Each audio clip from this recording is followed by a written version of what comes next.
दोस्तों इस वीडियो में देखेंगे जानेंगे एमसीबी क्या है, क्या वर्क करता है, इसे लगाने से हमें क्या फ़ायदा होता है और एमसीबी कौन कौन सा साइज का होता है। जैसे कि हमारे पास यहाँ पे कुछ एमसीबी है।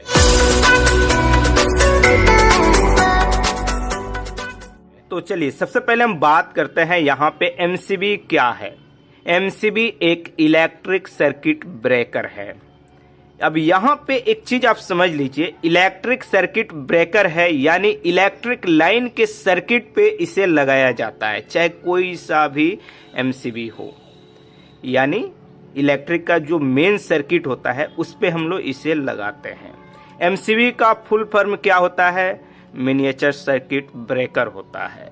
अब यहाँ पे जैसे ये सिंगल पोल का है, ये डबल पोल का है, ये हमारा एसपीएन है, ये आइसोलेटर है, ये मिनी एमसीबी है और ये हमारा टीपीएन है। अब इनमें क्या अंतर है ये आपको समझना है। सिंगल पोल मतलब एक पोल। अब यहाँ पे एक हमारा लाइन इनपुट होगा, दूसरी साइड से आउटपुट हो जाएगा। तो जो सिंगल पोल की एमसीबी होती हैं, चाहे कोई सा भी हो, इसके अंदर जनरली क्या होता है, हमारा फेज लाइन इनपुट होता है और फेज लाइन आउटपुट होता है, यानी फेज लाइन पे इसे लगाया जाता है।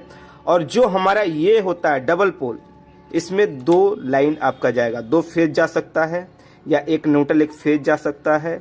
लेकिन इसके अंदर आप दो फेज का उपयोग नहीं कर सकते हैं। ये एसपीएन है, इसके अंदर एक फेज एक न्यूट्रल जाएगा। कैसे? अब यहाँ पे थोड़ा सा आपको अच्छी तरह से समझना पड़ेगा। ये हमारा एसपीएन है। एसपीएन का मतलब क्या होता है? सिंगल पोल प्लस न्यूट्रल, यानी ये सिंगल पोल एमसीबी है और ये आइसोलेटर पॉइंट है जो न्यूट्रल है। जो इस लाइन पे अगर हम लगाते हैं, फेज लग जाए गलती से आपके बाई मिस्टेक आपसे कनेक्शन गलत हो जाता है, इस साइड फेज की जगह इस साइड न्यूट्रल और इस साइड फेज हो जाता है।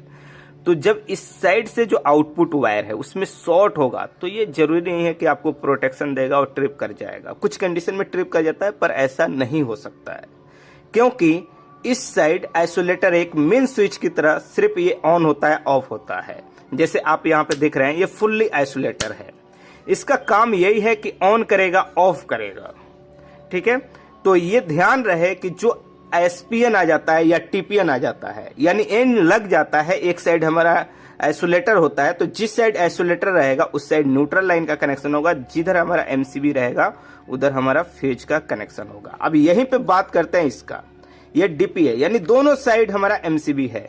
तो किसी भी साइड फेज, किसी भी साइड न्यूट्रल कनेक्शन हम करेंगे, ये प्रोटेक्शन देगा। लेकिन यहाँ पे एक चीज और आपको बता दें, जहाँ पे दो फेज से चलने वाले कुछ मशीनें हैं, जैसे खास करके प्लांट वगैरह में या किसी शॉप पे जाते हैं तो वहां पे वेल्डिंग मशीन होता है जो दो फेज से चलता है। सिंगल फेज से भी चलता है, थ्री फेज से भी चलता है, लेकिन दो फेज के भी बहुत सारी मशीनें आती हैं। तो उस जगह पे इसका उपयोग किया जाता है। और कहीं पे आपका एक न्यूट्रल एक फेज है, वहां पे ये लगाया जाता है, न्यूट्रल फेज पे ये भी लगाया जाता है। अब यहाँ पे आपको एक चीज और डिटेल में बता देता हूँ, आप अच्छी तरह से समझ लीजिए। जैसे आपने यहाँ पे इनपुट किया और इसके आउटपुट में शॉर्ट सर्किट होता है तो भी ये ट्रिप करेगा। ओवरलोड होता है, जैसे ये 6 एम्पेयर है, मैक्सिमम और मिनिमम मैं आपको बताऊं तो वोल्टेज के हिसाब से वाटेज चेंज हो जाते हैं। तो 1200 से लेकर 1500 वाट आप मान लीजिए कि आपका लोड लेगा, लेकिन इस पे हम लोड 2000 वाट दे देते हैं। तो कुछ देर ये हीट होगा और हीट होने के बाद ऑटोमेटिक ये ड्रॉप कर जाएगा, यानी ट्रिप करेगा और लाइन को बंद कर देगा। तो उस कंडीशन में ओवरलोड पे ये ट्रिप हुआ, या इसके जो आउटपुट सर्किट है आपस में फेज न्यूट्रल या अर्थ से फेज को कहीं पे शॉर्ट लग जाता है तो उस समय ये ट्रिप कर जाएगा। तीसरा पॉइंट होता है हमारा कि अगर कहीं पे किसी लाइन को हमें बंद करना है तो इसे हम ऑफ कर देंगे तो उसके अंदर लाइन जाना बंद हो जाएगा। लेकिन लाइन बंद करने वाले कंडीशन में डीपीएमसीबी मेन में जो लगा होता है इसे बंद करना ज्यादा बेहतर होता है, क्योंकि इससे सिर्फ हमारा फेज लाइन ऑफ हो जाएगा, इससे हमारा न्यूट्रल फेज दोनों ऑफ होगा। लेकिन किसी तरह का लीकेज हो, प्रॉब्लम हो तो उस समय आपके साथ दुर्घटना हो सकती है। तो मेन में डीपीएमसीबी इसीलिए लगाया जाता है कि दोनों लाइन को हम बंद कर दें। कभी कभी ऐसा भी होता है न्यूट्रल वीक होता है, कमजोर होता है, तो न्यूट्रल में भी लाइन आता है जब लाइन टेस्टर से चेक करेंगे। तो ये चीजें आप समझ लिए कि ये किस तरह से हमारा प्रोटेक्शन देता है। ये 3 टाइप का आपको बेनिफिट मिलता है। एक तो आपका शॉर्ट सर्किट होगा तब ये ट्रिप करेगा, उसके बाद दूसरा आपका ओवरलोड होगा तब ये ट्रिप करेगा, तीसरा, आप चाहें तो पावर को ऑफ करने के लिए उस सर्किट का लाइन काटने के लिए उपयोग कर सकते हैं। अब चलिए हम बात करते हैं यहाँ पे एमसीबी का साइज का। जैसे ये 6 एम्पेयर है, ये 16 का है, ये 6 है, ये 32 है, या यहाँ पे ये 63 है, यहाँ पे ये 25 है, 16 है। कोई सा भी साइज ये जो है, ये जो साइज है 0.5 एम्पेयर यानी आधा एम्पेयर से लेकर के, जैसे आधा ampere, 1 ampere, 2 ampere, 3 ampere, 4 ampere, 5 ampere, 6 ampere.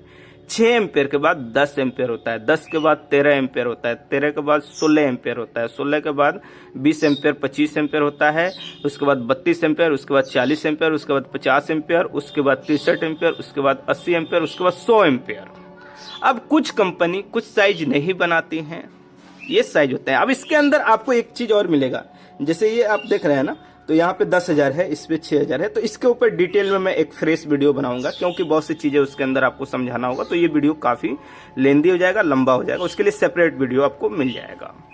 तो ये जो साइज है आप जनरली देखेंगे तो 6 एम्पेयर से लेकर के 100 एम्पेयर तक लगता है, लेकिन जहां पे लोड कम होता है 1 एम्पेयर के हिसाब से ही एमसीबी को लगाना है, क्योंकि वहां पे लोड कम है तो 1 एम्पेयर भी लगता है, 2 एम्पेयर भी लगता है, सब साइज लगता है। अब यहाँ पे हम बता देते हैं, ये जो है सिर्फ सिंगल पोल के लिए होता है, यानी सिर्फ फेज को कंट्रोल करने के लिए। ये जो है आपका न्यूट्रल फेज दोनों के लिए होता है, या कहीं पे 2 फेज है उसके लिए डीपीएमसीबी होता है, और जहां पे एक न्यूट्रल एक फेज होता है वहां पे ये होता है। और ये जो है इसका उपयोग सिर्फ ऑन ऑफ करने के लिए किया जाता है, इसे आइसोलेटर कहा जाता है, एक तरह से मेन स्विच होता है। ये शॉर्ट सर्किट या ओवरलोड होने पे ये आपको प्रोटेक्शन नहीं देगा, सिर्फ आप इसे ऑन ऑफ कर सकते हैं। उसके बाद हम बात करते हैं, यहाँ पे ये टीपीएन है, टीपीएन में आपका 3 एमसीबी है, एक न्यूट्रल है। तो कभी भी ध्यान रहे कि आइसोलेटर जो ये न्यूट्रल साइड है, यहाँ पे न्यूट्रल लाइन का भी कनेक्शन होगा, यानी सिर्फ न्यूट्रल इस साइड रहेगा, बाकी इसमें फेज कर सकते हैं। और एक आता है हमारा एफए यानी 4 पोल, उसमें किसी भी साइड आप न्यूट्रल कनेक्शन कर सकते हैं। उसके बाद आता है हमारा एक टीपी यानी 3 पोल यानी 3 पोल का, उसके अंदर 3 पोल यानी 3 फेस यानी 3 फेस से चलने वाले जो भी मशीनें होते हैं उसके लिए उपयोग किया जाता है। इसके बाद हम बात करते हैं यहाँ पे मिनी एमसीबी की। मिनी एमसीबी में आप देखेंगे तो एक सिंगल पोल है, एक डबल पोल है, सेम काम करता है जिस तरह से हमारा बड़ा एमसीबी होता है, पर ये छोटा में बनाया जाता है। और यहाँ पे ध्यान रहे, ये सिंगल पोल है यानी सिर्फ फेज को कंट्रोल करने के लिए, और ये डीपी है सिर्फ न्यूट्रल और फेज दोनों को कंट्रोल करने के लिए। लेकिन कुछ कंपनी आपको एसपीएन भी बनाती है, जैसे ये बड़ा में एसपीएन है ना, उसी तरह से छोटा में भी एसपीएन आपका आता है। तो ये हो जाता है हमारा मिनी एमसीबी, काम करने के लिए सेम इसी तरह से काम करता है। और उसके बाद डीसी एमसीबी होता है, जो डीसी लाइन पे लगाया जाता है, खास करके सोलर या डीसी लाइन से चलने वाले कुछ मशीनें हैं वहां पे।